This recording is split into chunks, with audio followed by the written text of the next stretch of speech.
আসসালামু আলাইকুম। বাংলা সংবাদে সবাইকে স্বাগত জানাচ্ছি। আমি চিন্তিয়া হক। শুরুতেই সংবাদ শিরোনাম। জামায়াত আমিরের সঙ্গে তুরস্কের জুরিস্ট ইউনিয়ন প্রতিনিধি দলের বৈঠক। ফ্যাক্ট চেক, শেখ হাসিনা কি আসলেই হিন্দু ধর্ম গ্রহণ করেছেন?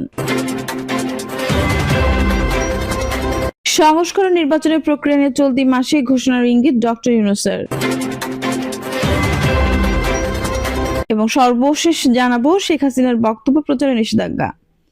দর্শক শুনছিলেন সংবাদ শিরোনাম, এখন বিস্তারিত। জামায়াত আমিরের সঙ্গে তুরস্কের জুরিস্ট ইউনিয়ন প্রতিনিধি দলের বৈঠক। বাংলাদেশ জামায়াত ইসলামীর আমির ডক্টর শফিকুর রহমানের সঙ্গে সৌজন্য সাক্ষাৎ করেছেন তুরস্ক ভিত্তিক ইন্টারন্যাশনাল জুরিস্ট ইউনিয়ন প্রতিনিধি দলের সদস্যরা। ফ্যাক্ট চেক, শেখ হাসিনা কি আসলে হিন্দু ধর্ম গ্রহণ করেছেন? সাবেক প্রধানমন্ত্রী শেখ হাসিনা কপালে সিঁদুর পরে ভারতে হিন্দু ধর্ম গ্রহণ করেছেন। সম্প্রতি সামাজিক যোগাযোগ মাধ্যমে এরকম একটি ছবি ভাইরাল হয়েছে। তবে আসলেই তিনি হিন্দু ধর্ম গ্রহণ করেছেন কিনা সে বিষয়ে ফ্যাক্ট চেক করেছে যুক্তরাজ্য ভিত্তিক ভারতীয় ফ্যাক্ট চেক সংস্থা লজিক্যালি ফ্যাক্টস। ছবিতে কি দাবি করা হয়েছে? ভাইরাল ছবিটিতে দেখা যায় একদল লোকের সঙ্গে দাঁড়িয়ে আছেন শেখ হাসিনা। গেরুয়া পোশাক পরিহিত একজন হিন্দু পুরোহিত ভারতে তার কপালে তিলক এঁকে দিচ্ছেন। এর মাধ্যমে তিনি হিন্দু ধর্মে ধর্মান্তরিত হয়েছেন বলে দাবি করা হচ্ছে। সামাজিক যোগাযোগ মাধ্যম ব্যবহারকারীরা ছবিটি শেয়ার করে ক্যাপশনে বাংলায় লিখেছেন, হাই রে বুবু, যখন বাংলায় মুসলমান এবং হিন্দুস্থানে হিন্দু, এই ধরনের দাবিতে করা পোস্ট ফেসবুক এবং এক্স এর আর্কাইভ ভার্সনে দেখা যাবে। এখানে ছবিটির ফ্যাক্ট চেক করে দেখা যায় শেখ হাসিনা হিন্দু ধর্ম গ্রহণের দাবিতে ভাইরাল ছবিটি এডিট করা হয়েছে। এই ছবির মূল ছবিটি 2022 সালের সেপ্টেম্বর মাসের, যেখানে ভারতের বিরোধী রাজনৈতিক দল কংগ্রেসের নেতা রাহুল গান্ধীর কেরালা সফরের সময় তার কপালে তিলক এঁকে দেন হিন্দু পুরোহিত। সেই ছবি এডিট করে রাহুল গান্ধীর জায়গায় শেখ হাসিনাকে বসানো হয়েছে। ফ্যাক্ট চেকের অনুসন্ধানে পাওয়া যায়, রিভার্স ইমেজ অনুসন্ধানে 2022 সালের 14 সেপ্টেম্বর ভারতীয় বার্তা সংস্থা এএনআই এর একটি পোস্ট পাওয়া যায়। এক্সে দেওয়া হয়, ওই পোস্টে এএনআই হিন্দু পুরোহিতের সঙ্গে দলীয় নেতাকর্মীদের নিয়ে রাহুল গান্ধী সাক্ষাতের 4টি ছবি যুক্ত করে দিয়েছিল। সেই ছবিতে রাহুল গান্ধীর কপালে হিন্দু পুরোহিতকে তিলক এঁকে দিতে দেখা যায়। মূলত এই ছবিটি এডিট করে রাহুল গান্ধীর স্থানে শেখ হাসিনাকে বসিয়ে দেওয়া হয়। ছবিতে রাহুলের জায়গায় শেখ হাসিনা ছাড়া অন্যান্য সব দৃশ্য অপরিবর্তিত রয়েছে। এই 4টি ছবি পোস্ট করে এনআই লিখেছে, কংগ্রেস দলীয় সংসদ সদস্য রাহুল গান্ধী তিরুবনন্তপুর মেরুনারায়ণ গুরুর সমাধিতে প্রণাম জানাতে ভারকালার শিবগিরি মঠ পরিদর্শন করেছেন। ভারতের বিরোধী দল কংগ্রেসও এসব ছবি তাদের এক্স অ্যাকাউন্ট থেকে শেয়ার করেছে। এক্স দেওয়া কংগ্রেসের সেই পোস্ট দেখুন এখানে। টাইমস অফ ইন্ডিয়া সহ ভারতের কয়েকটি সংবাদ মাধ্যমে 2022 সালের 14 সেপ্টেম্বর রাহুল গান্ধীর ভারকালার শিবগিরি মঠ পরিদর্শন নিয়ে সংবাদ প্রকাশ করে।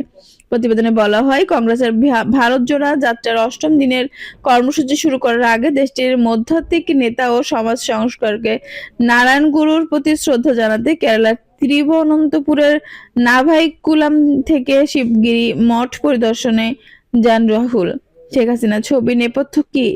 রাহুলের ছবির জায়গায় ব্যবহার করা শেখ হাসিনা ছবিটি 2019 সালের অক্টোবরের হংকং ভিত্তিক সংবাদ মাধ্যম এশিয়া টাইমসের 2023 সালের 16 জানুয়ারির একটি প্রতিবেদন অনুযায়ী ছবিটি 2019 সালের 5 অক্টোবর নয়াদিল্লিতে ভারতের প্রধানমন্ত্রী নরেন্দ্র মোদীর সঙ্গে শেখ হাসিনার বৈঠকের আগ মুহূর্তে তোলা হয়।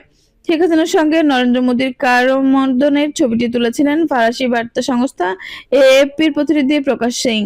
ছবিটি বিশ্লেষণ করে দেখা যায়, ভাইরাল ছবিটি গ্রুপ করার পর রাহুলের জায়গা বসানোর জন্য উল্টো দেওয়া হয়েছে। মূল ছবিটি এএফপিতেও পাওয়া যাচ্ছে। টাইমস অফ ইন্ডিয়ার প্রতিবেদন অনুযায়ী 2019 সালের অক্টোবর ভারতে 4 দিনের সরকারি সফরের সময় প্রধানমন্ত্রী নরেন্দ্র মোদীর সঙ্গে দ্বিপাক্ষিক সম্পর্কের বিষয়ে বিস্তৃত আলোচনা করেছেন শেখ হাসিনা।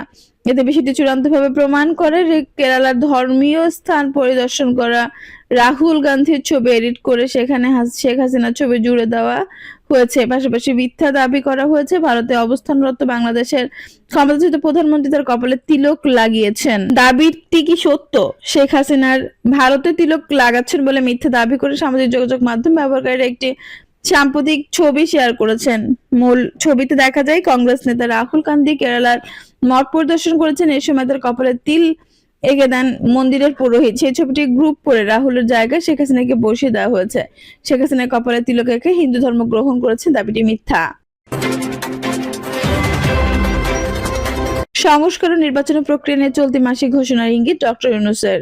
জাতীয় নির্বাচনের আগে প্রয়োজনীয় সংস্কারের গুরুত্বপূর্ণ ব্যক্ত করে প্রধান উপদেষ্টা ডক্টর মোহাম্মদ ইউনূস ডিসেম্বর মাসের শেষের দিকে সংস্কার ও নির্বাচনী প্রক্রিয়া সম্পর্কে একটি ঘোষণার ইঙ্গিত দিয়েছেন। ঘোষণায় এটি কিভাবে এগিয়ে দেওয়া হবে এবং নতুন বাংলাদেশের রূপকল্পের সঙ্গে সামঞ্জস্য রেখে প্রত্যাশা পূরণ করবে তার রূপরেখা দেওয়া হবে বলে উল্লেখ করেছেন তিনি। ডক্টর মোহাম্মদ ইউনূসের নির্বাচন সংস্কার কমিশনের কথা উল্লেখ করে বলেন, পুরানো ধাঁচের সমস্যা এড়াতে নির্বাচনের আগে কিছু সংস্কার কাজ শেষ করতে হবে।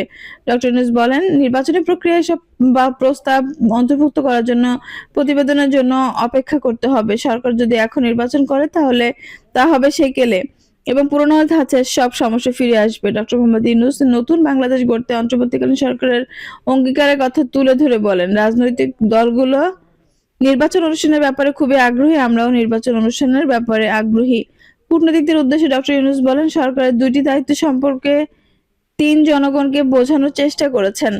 নির্বাচন অনুষ্ঠান এবং বিভিন্ন ক্ষেত্রে সংস্কার করার প্রধান উপদেষ্টা বলেন, 15টি ভিন্ন ভিন্ন কমিশন রয়েছে এবং সরকার এই মাসের শেষের থেকে জানুয়ারির মাঝামাঝি পর্যন্ত এই কমিশনগুলোর শেষ কাজ থেকে প্রতিবেদন আশা করেছে।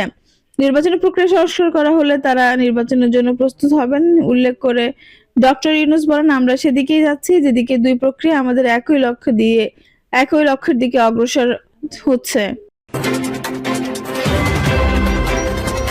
শেখ হাসিনার বক্তব্য প্রচারে নিষেধাজ্ঞা। সাবেক প্রধানমন্ত্রী শেখ হাসিনার সব ধরনের বিদ্বেষমূলক বক্তব্য গণমাধ্যম ও সামাজিক যোগাযোগ মাধ্যমে প্রচারে নিষেধাজ্ঞার আদেশ প্রকাশ করেছেন আন্তর্জাতিক অপরাধ ট্রাইব্যুনাল। সোমবার ট্রাইব্যুনালের চেয়ারম্যান বিচারপতি মোহাম্মদ গোলাম মোর্তজা মজুমদারের নেতৃত্বে দুই বিচারপতির স্বাক্ষরের পর এই আদেশ প্রকাশ করা হয়। আদেশের অনুলিপি বিটিআরসি সহ সংশ্লিষ্ট দপ্তরে পাঠানো হয়েছে। রোববার শেখ হাসিনা লন্ডনে ভার্চুয়ালি যে বক্তব্য দিয়েছেন তা বিদ্বেষমূলক কিনা তা খতিয়ে দেখে সরকারকে ব্যবস্থা নিতে বলেছেন প্রসিকিউশন। এর আগে বৃহস্পতিবার শেখ হাসিনা সব ধরনের বিদ্বেষমূলক বক্তব্য গণমাধ্যম ও সামাজিক যোগাযোগ মাধ্যমে প্রচারে নিষেধাজ্ঞা দিয়েছেন আন্তর্জাতিক অপরাধ ট্রাইব্যুনাল। একই সঙ্গে শেখ হাসিনা আগে যত বিদ্বেষমূলক বক্তব্য দিয়েছেন তা সব মাধ্যম থেকে সরাতে বাংলাদেশ টেলিভিশন যোগাযোগ নিয়ন্ত্রণ কমিশন নির্দেশ দেন আদালত। সাবেক প্রধানমন্ত্রী শেখ হাসিনার সব ধরনের বিদ্বেষমূলক বক্তব্য গণমাধ্যম ও সামাজিক যোগাযোগ মাধ্যমে প্রচারে নিষেধাজ্ঞার আদেশ প্রকাশ করেছেন আন্তর্জাতিক অপরাধ ট্রাইব্যুনাল। সোমবার ট্রাইব্যুনালের চেয়ারম্যান বিচারপতি মোহাম্মদ গোলাম মোর্তজা মজুমদারের নেতৃত্বে দুই বিচারপতির স্বাক্ষরের পর এই আদেশ প্রকাশ করা হয়। আদেশের অনুলিপি বিটিআরসি সহ সংশ্লিষ্ট দপ্তরে পাঠানো হয়েছে। রোববার শেখ হাসিনা লন্ডনে ভার্চুয়ালি যে বক্তব্য দিয়েছেন তা বিদ্বেষমূলক কিনা তা খতিয়ে দেখে সরকারকে ব্যবস্থা নিতে বলেছেন প্রসিকিউশন। এর আগে বৃহস্পতিবার শেখ হাসিনা সব ধরনের বিদ্বেষমূলক বক্তব্য গণমাধ্যম ও সামাজিক যোগাযোগ মাধ্যমে প্রচারে নিষেধাজ্ঞা দিয়েছেন আন্তর্জাতিক অপরাধ ট্রাইব্যুনাল। একই সঙ্গে শেখ হাসিনা আগে যত বিদ্বেষমূলক বক্তব্য দিয়েছেন তা সব মাধ্যম থেকে সরাতে বাংলাদেশ টেলিভিশন যোগাযোগ নিয়ন্ত্রণ কমিশন নির্দেশ দেন আদালত। ছিল এখনকার সর্বশেষ সংবাদ। নিশ্চয়ই ভালো লাগলে অবশ্যই একটা লাইক দিন, কমেন্ট, আপনার মূল্যবান মতামত জানান। সবসময় আমাদের পাশে থাকতে সাবস্ক্রাইব করে বেল বাটনটি অন করে রাখুন। ধন্যবাদ।